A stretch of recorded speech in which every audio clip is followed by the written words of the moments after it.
The universe is ginormous, extremely limitless, but that's what we all think, that the universe around us is something of an anomaly.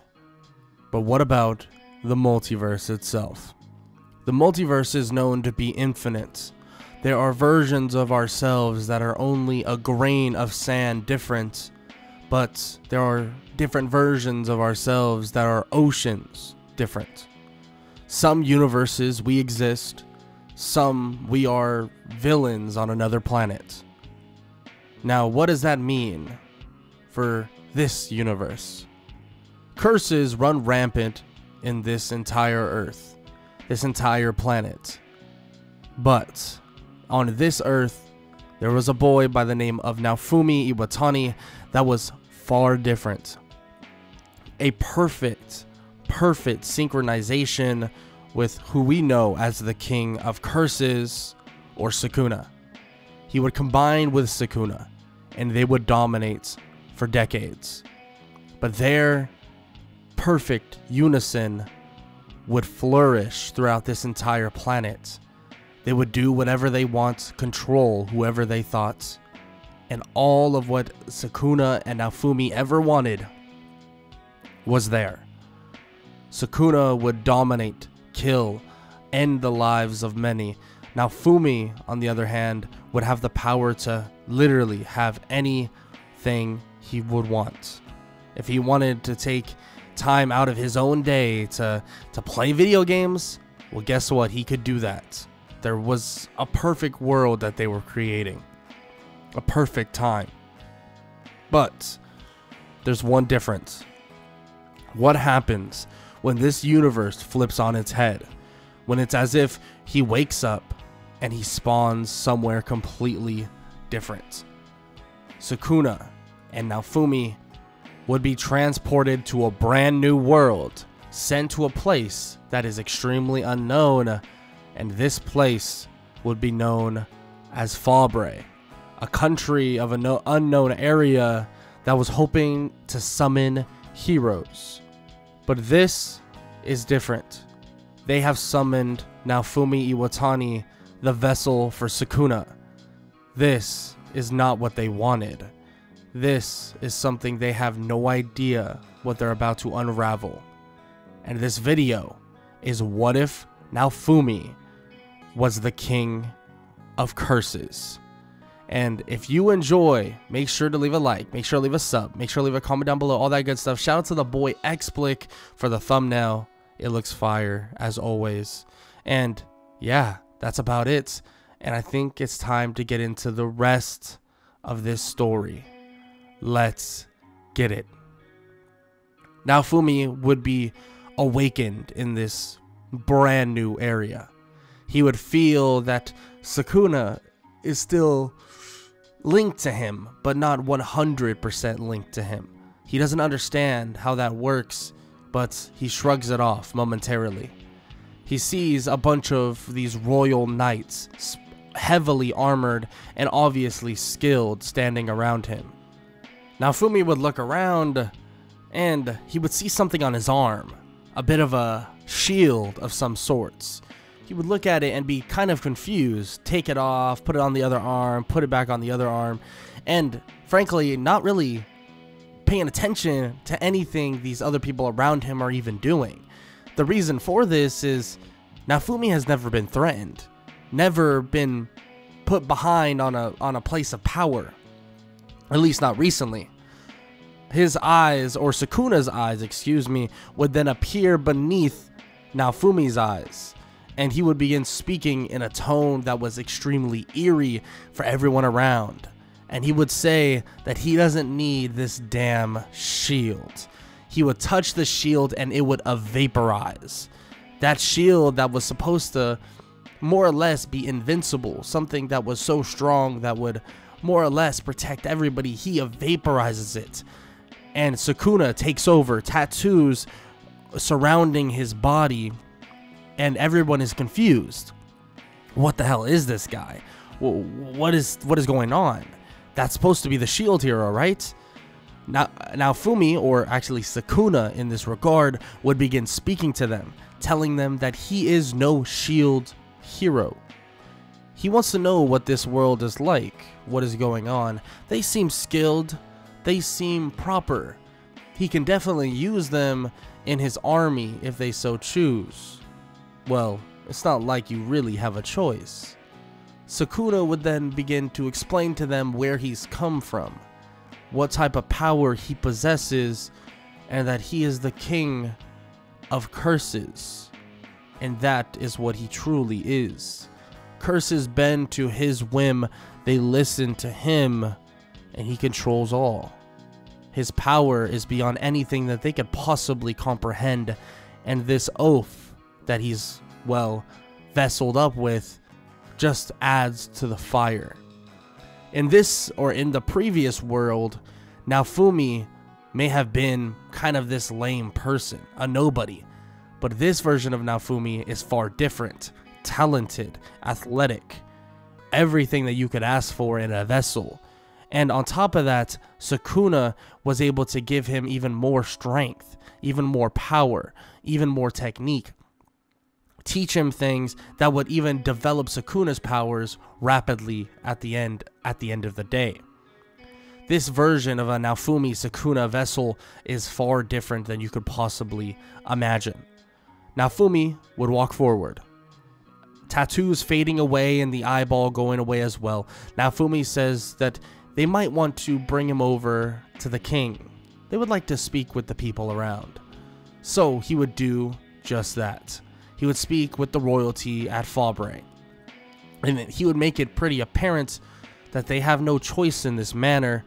If they want any help from him, well, it's gonna have to be on his terms.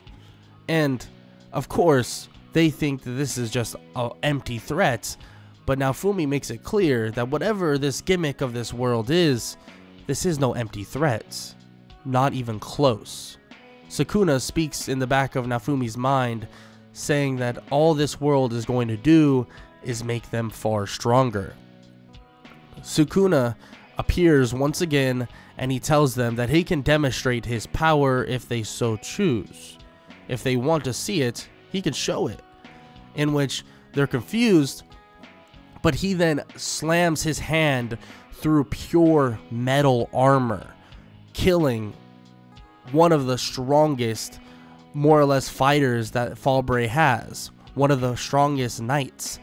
He then looks at the king and asks if he wants to see it again. He does it once again to a similar armored fellow, and the king begs him to stop.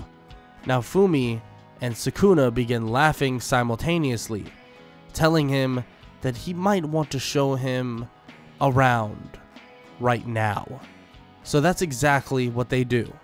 They would walk around Fabre, the kingdom of Fabre, the country itself, showing him around everywhere that he could possibly imagine. Sukuna thinks about how he could get so much even more strong, or even stronger in this world. On top of that, he can do anything he wants.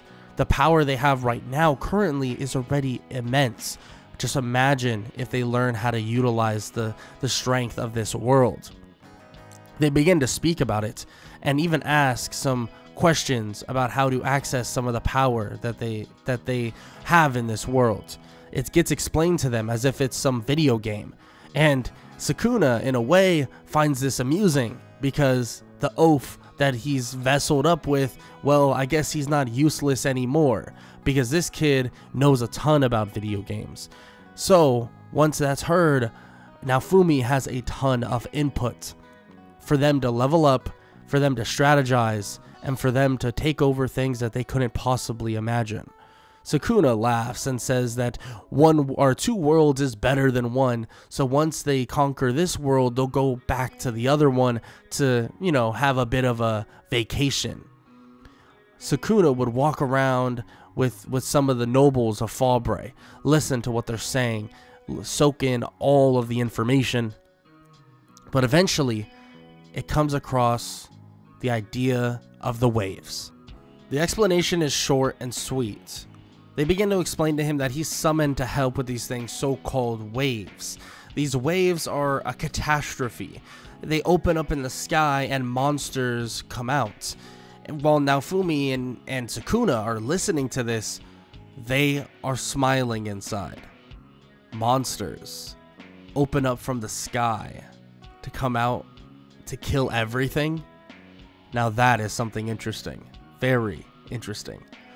He says that he'll help with these so-called waves. He'll figure out a way to stabilize them, you could say. But he reminds them that he is no hero. He didn't summon no shield hero. This is far different. And he begins to question about the other countries, asking more and more.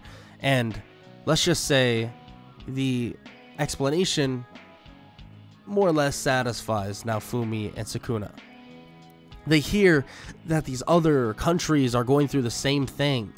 Fear, being terrified, death, everything that would allow him to get stronger. Everything that would breed curses. Naofumi and Sukuna now know what needs to be done. Naofumi begins to train, level up, and he begins to command many people in Fabre exactly what to do, making him certain armor or clothing that would allow him to wear whatever he wants, but actually get proper boosts out of that said armor. On top of that, he wants to have weaponry, anything that they could use, something that would fit them, in which they do just that. Healing, and so on and so forth. Anything you can think of that they would want, they would be allowed to get. Naofumi would begin exploring the country of Fabre, learning more and more about this world as they level up relatively easily, killing high-level monster after high-level monster. And with a week before the first wave that they're going to experience, he begins to travel across countries. He begins to learn about what's going on in every single country. More and more and more. He learns that there are 3 other heroes. Heroes in something or in a country by the name of Melremark. He begins to head over to those said countries, learning about what they're doing and what's going on. How strong they are, where they come from, and so on and so forth. It seems that every one of them come from a different version of so-called Earth, a different version of what they were made from. But still, that doesn't necessarily matter to Naofumi, doesn't necessarily matter to Sukuna. Nothing they have to worry about. All they have to worry about is getting stronger and controlling everything. That's what they want. The King of Curses wants to be the king of all, of every single country. That's the goal.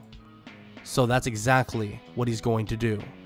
Naofumi begins to just learn and listen and level up as much as possible before the first wave.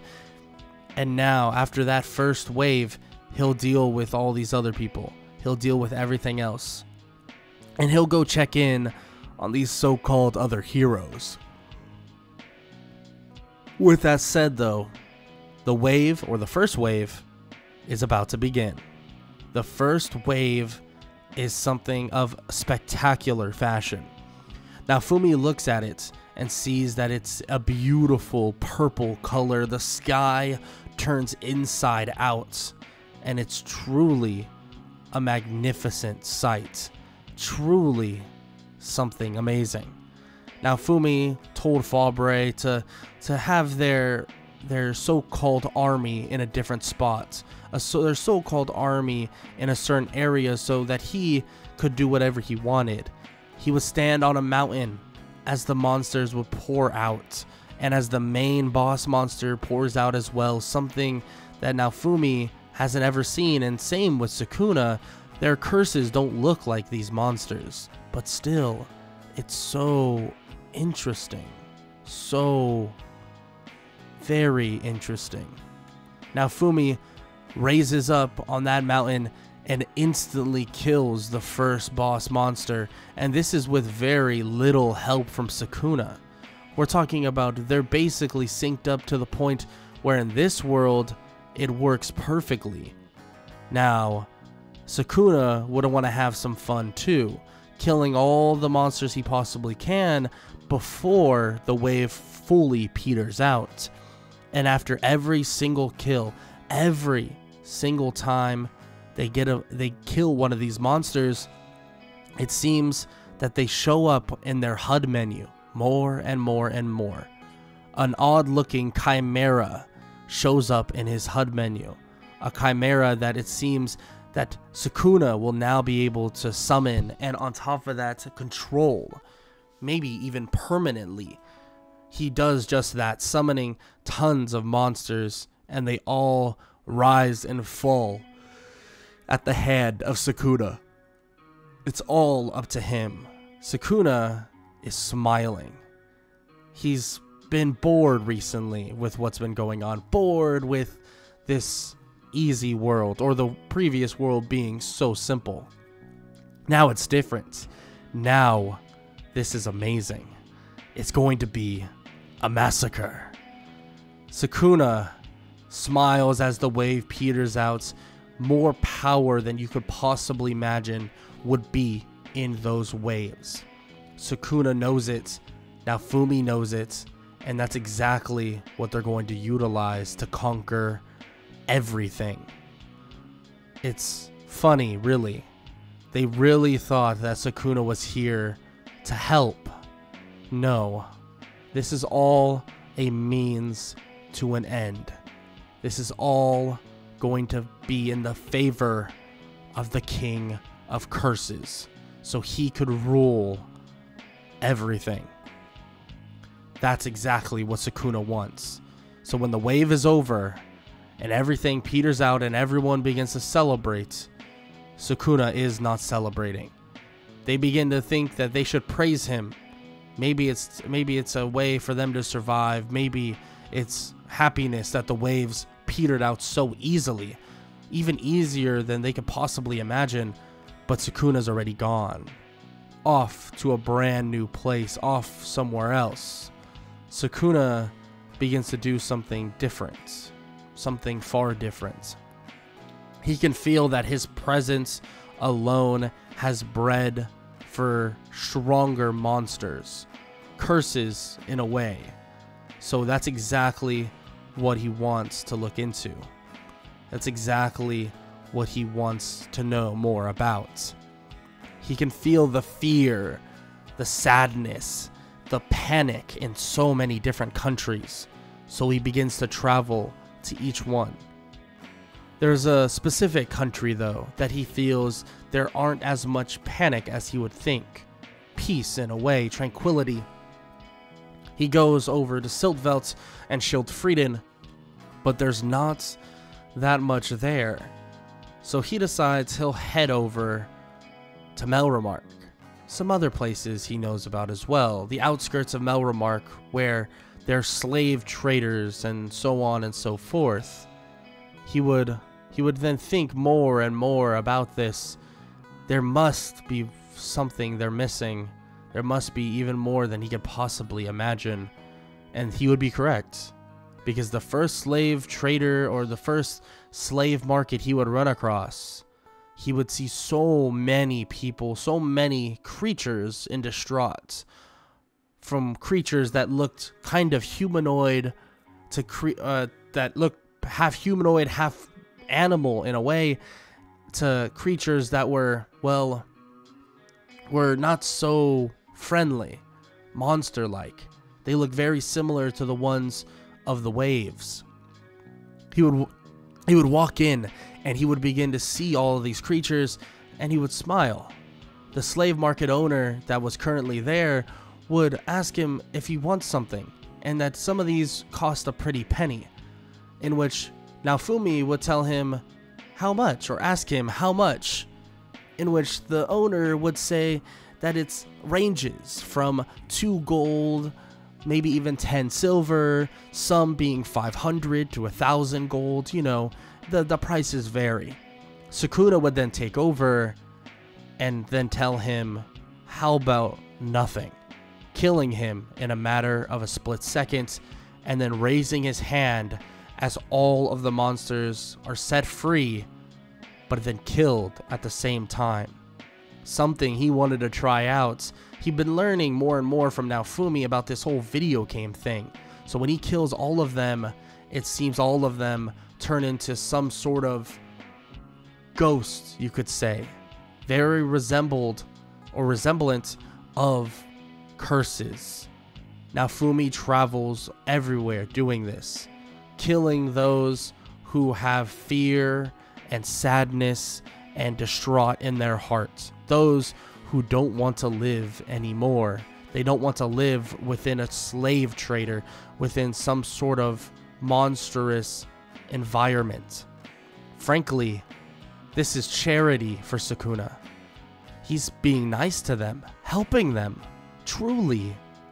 Sukuna continues to go around doing this, leveling up exponentially.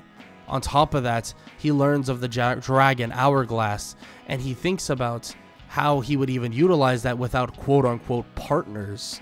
But he realizes something.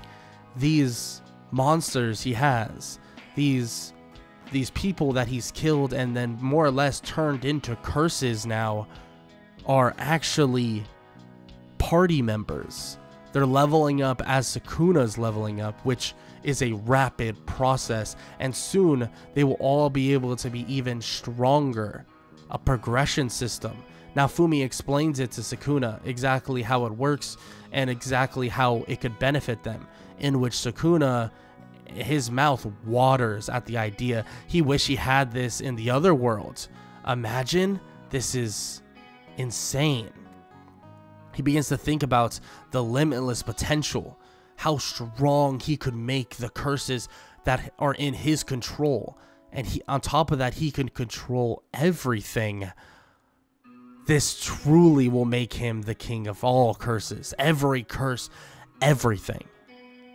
Now this is something that puts a smile on his face. Naofumi can tell that Sukuna is having fun. It's as if it's just like when they first met back on Earth. Naofumi didn't have a place in his life, was feeling such resentment, such depression, and then Sukuna came along, and eventually they destroyed everything. They got power that they couldn't possibly imagine, killing every sorcerer you would possibly even think of. All of them petered out of existence in a matter of only days.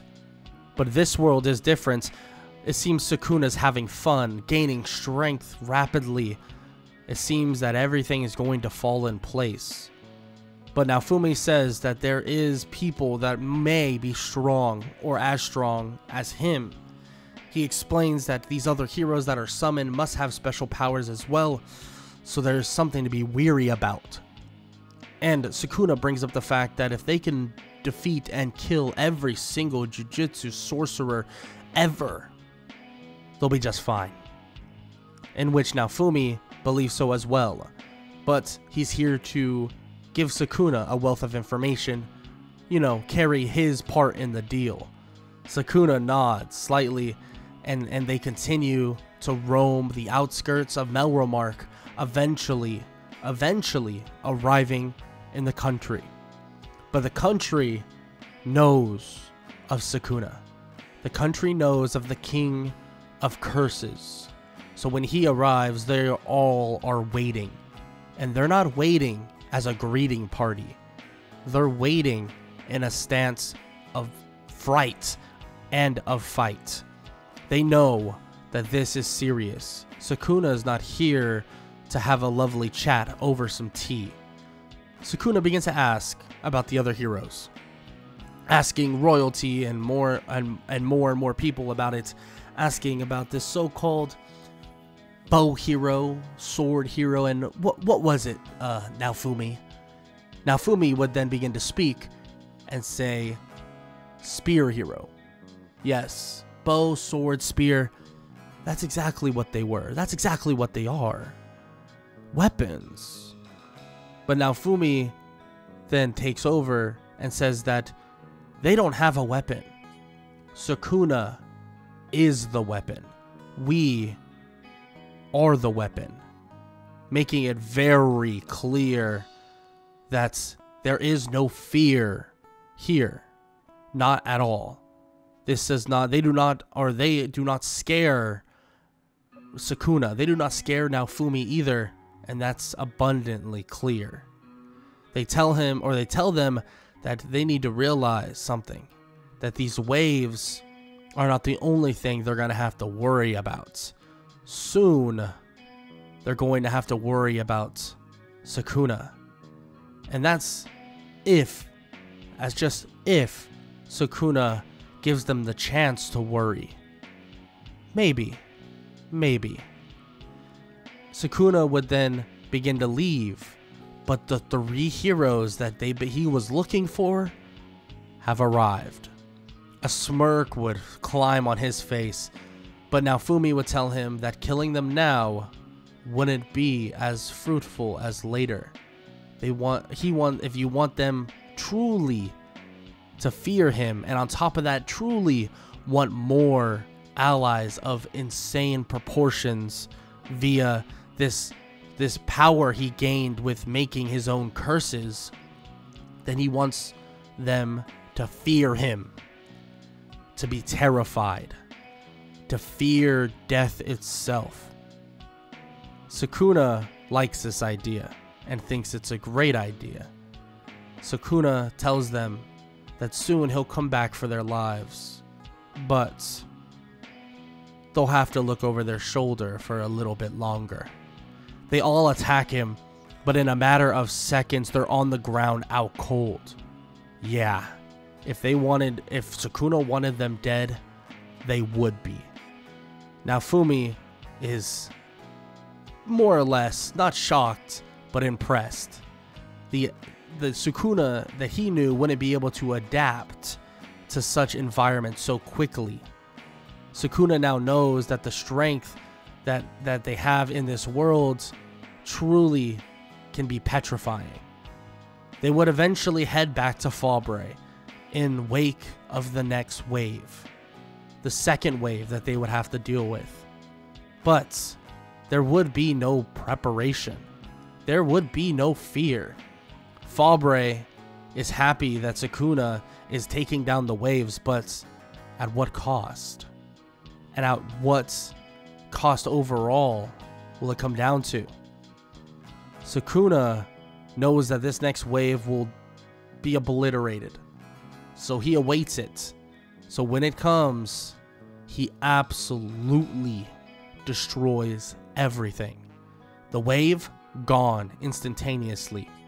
Obliterated.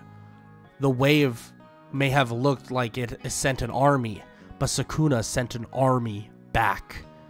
An army of curses that he created of unbeknownst potential and insane and limitless strength. Sukuna's army, the king of curses, is truly becoming a lord. The lord of curses. Sukuna has defeated the second wave that he's fought, and let's just say people are getting worried, extremely worried. More specifically, Vittoria, the Fallolial Queen, sees what's happening. This monster that has greeted and entered their realm. The only way they can get new heroes is if he dies, and if he doesn't die, it might mean horrible things for everybody. But how do they kill him? There's no way. Even Vittoria isn't so sure. Even Vittoria isn't 100% with the idea of killing him. She doesn't know if she can. Not because she's not stronger in that base form, but he has an army. An army that is extremely powerful as well. This is not going to be as easy as anybody thought. Not as easy, not even close. Not even close to being easy in the long run. A terrifying aspect. Vittoria may be waiting in the back burner for the time being. But in Mel Remark, it's getting torn to shreds.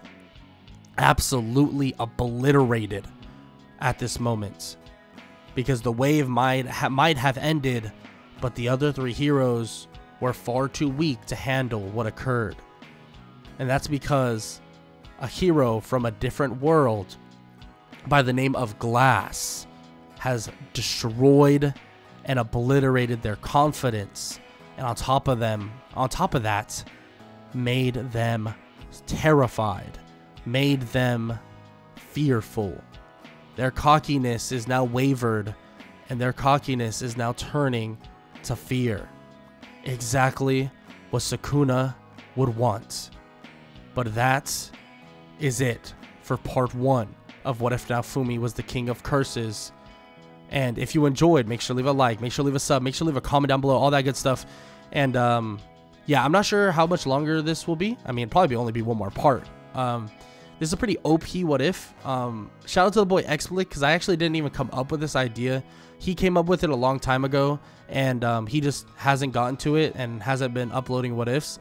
And I asked him, hey, like, could I snag this idea and do it? And he was like, yeah, let me revamp the thumbnail. That's the one you're looking at right now.